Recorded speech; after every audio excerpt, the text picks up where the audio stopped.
Hello everybody and welcome to the first episode of this tech news series, where I'll be going over recent tech developments and giving you a little bit of my thoughts and opinions about them. Now, I can't promise that I can include all recent developments, but I will do my best to discuss the most important ones, so I do apologize if something that you wanted to hear about didn't make it into a video. Now, for today, we've got a lot of CPU news from Computex 2019. AMD announced the new X570 chipset, which will support DDR4 3200, up to 12 SATA ports, 8 USB 10 gigabit per second ports, and up to 16 PCI Express 4.0 lanes. Include the ones from the CPU though, and you'll have a total of 40 PCI Express 4.0 lanes, which means you can finally run two NVMe SSDs and a GPU at their full respective speeds, which couldn't be done with previous chipsets. The X470 chipset and the 2nd gen Ryzen CPU, for example, have a total of 28 combined PCI Express lanes, but only 20 of them are 3.0 while the remaining 8 are 2.0, which are half the speed of 3.0 lanes. So, motherboards using older chipsets would get around this problem by sharing the lanes between components. An Asus X470 Prime Pro, for example, with its two M.2 slots, only runs one NVMe SSD at PCIe 3.0 X4, while the other NVMe SSD would use PCIe 3.0 X2, which is half the speed. The Asus Crosshair 7, another X470 board with two M.2 slots, can actually run two NVMe SSDs at PCIe 3.0 X4, but it takes some lanes from the GPU, reducing it to 8. The new X570 chipset will be running PCIe 4.0, which has double the data transfer speed of PCIe 3.0. And this is exciting, notably because we can have faster NVMe SSDs than ever. In fact, MSI, Gigabyte, and Corsair showed off some PCIe 4.0 X4 NVMe SSDs, which achieve sequential reads and writes of around 5 gigabytes per second. Holy crap! A lot of motherboards were also shown off as well from the likes of Gigabyte, Asus, ASRock, and MSI. But I'm not going to go over every single one of them, or this video would be over 30 minutes long. So if you want a complete list of all the X570 motherboards shown at Computex, I'll have one linked below. The most obvious difference between X570 boards and boards using older chipsets is that cooling seems to have taken priority. Most X570 boards that I've seen so far, even this teeny tiny Gigabyte X570i Aorus Pro Wi-Fi, have active cooling. Some motherboards even have liquid cooling support, such as the ASRock X570 Aqua and the Asus Crosshair 8. Though, be prepared to pay an arm and a leg for them, because according to AnandTech, the ASRock X570 Aqua alone costs $1,000.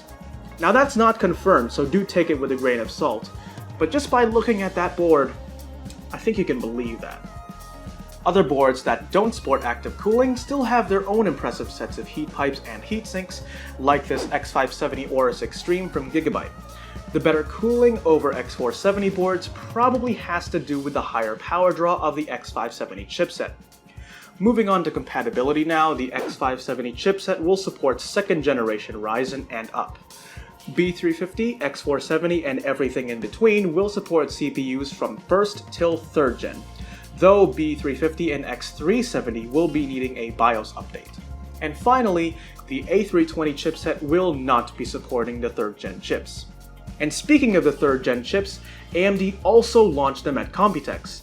The new Zen 2 microarchitecture uses a 7nm process and, according to AMD, has a 15% IPC increase from the old Zen and Zen Plus architecture. They announced 5 CPUs from the Ryzen 5 all the way to a new higher-end tier called Ryzen 9. Starting from the Ryzen 5s, the 3600 has 6 cores, 12 threads with a base clock of 3.6 GHz and a boost of 4.2, 32 MB of L3 cache, and a 65W TDP for $199. The 3600X also has 6 cores and 12 threads, but with a base of 3.8 and a boost of 4.4. It has 32 MB of L3 cache and a 95W TDP for $249. Moving on to the Ryzen 7s now, the 3700X has 8 cores, 16 threads, with a base clock of 3.6 GHz and a boost of 4.4. 32 megabytes of L3 cache and a 65-watt TDP for $329. The 3800X also has 8 cores and 16 threads, but with a base of 3.9 and a boost of 4.5. 32 megabytes of L3 cache and a 105-watt TDP for $399. And at the top of the stack, we have the Ryzen 9 3900X, a 12-core, 24-thread monster that has a base of 3.8 GHz and a boost of 4.6. It has 64 megabytes of L3 cache and a 105-watt TDP for $499.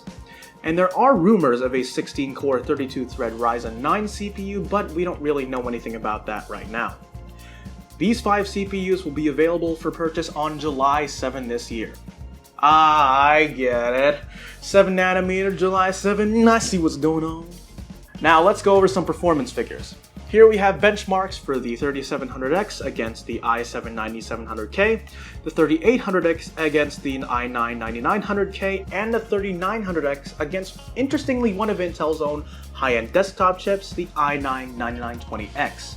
And it looks like each Ryzen chip here beats or is at least on par with the corresponding Intel chip in multi-core and single-core tests. Yes, my friends, thanks to that 15% increase in IPC and slightly higher clock speeds over Zen and Zen Plus, these Ryzen chips can now take on Intel head-to-head in single-core applications, which is just awesome.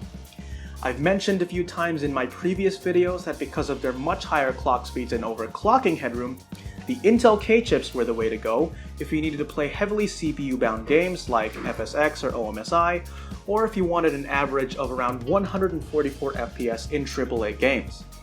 The i9-9900K was largely regarded as the no-compromise chip because it offered the good single-core performance that Intel K chips are known for, while offering good multi-core performance because of its 8 cores and 16 threads.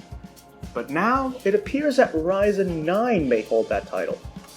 Similar single-core performance, and much better multi-core performance than the i9-9900K, all while costing the same. And as if that wasn't enough, all the AMD chips, yes, even the $499 Ryzen 9, will include a cooler. The 3600 includes a Wraith Stealth, the 3600X includes a Wraith Spire, and the 3700X, 3800X, and 3900X includes a Wraith Prison, which is pretty cool.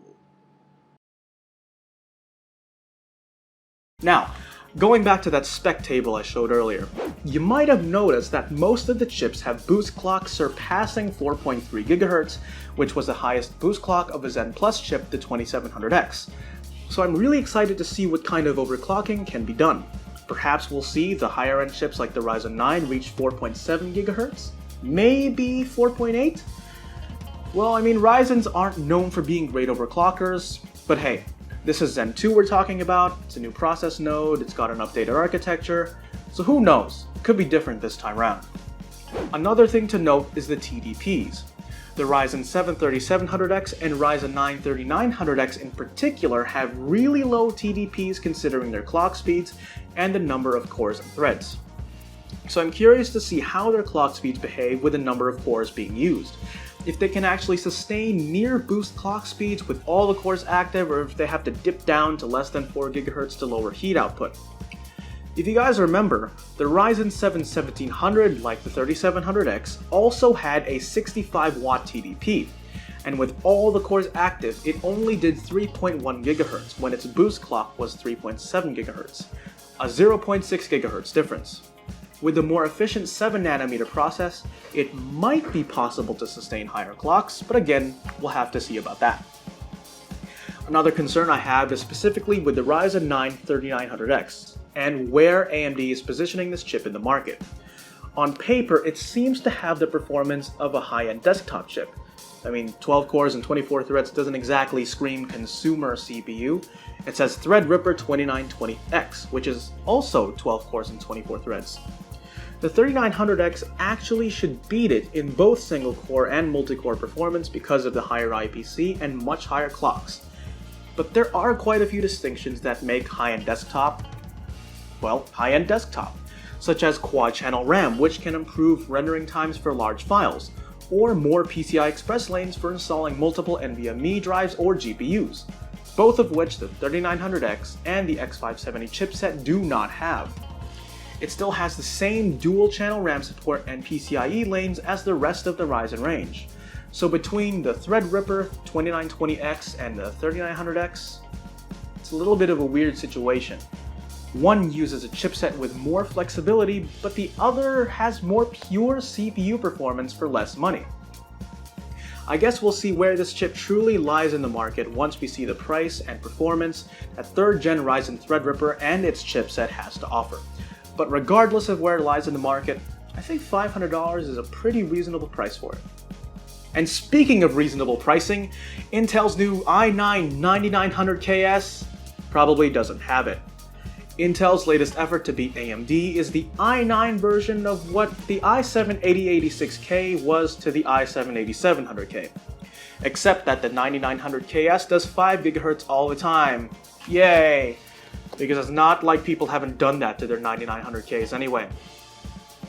The release date and pricing remain unknown at this time, but knowing Intel, expect prices to be in excess of $500 for this thing. Honestly, given that the 3900X exists, I'm not even sure why anyone would get this, except if for some reason you need this much CPU power without needing a GPU in your system, because Ryzen 7 and Ryzen 9 don't have iGPUs. But I'm pretty sure that's a very small percentage of you guys. If you are one of those people, do let me know down in the comments below how you would use such a build. I'd love to hear your perspective. Now, let's move on to some more exciting news with some more Intel CPU news. Aside from the 9900KS, they also announced their new 10th gen Ice Lake CPUs. Yes, my friends, Intel is finally moving off of 14nm plus. Big round of applause to them. But don't get your hopes up yet for any Zen 2 rivals, as Ice Lake is coming to laptops first, so no 8-core or 12-core stuff here yet. The CPUs in question range from the i3s to the i7s, though no specific SKUs have been unveiled yet. These CPUs will have up to 4 cores and 8 threads with a max boost clock of 4.1 GHz. Weirdly less than the previous generation's max boost of 4.6 GHz, though they did say that Ice Lake has an 18% IPC gain over the old architecture, so that'll probably more than make up for it. These CPUs will also feature various TDP ratings of 9 watts, 15 watts, and 28 watts.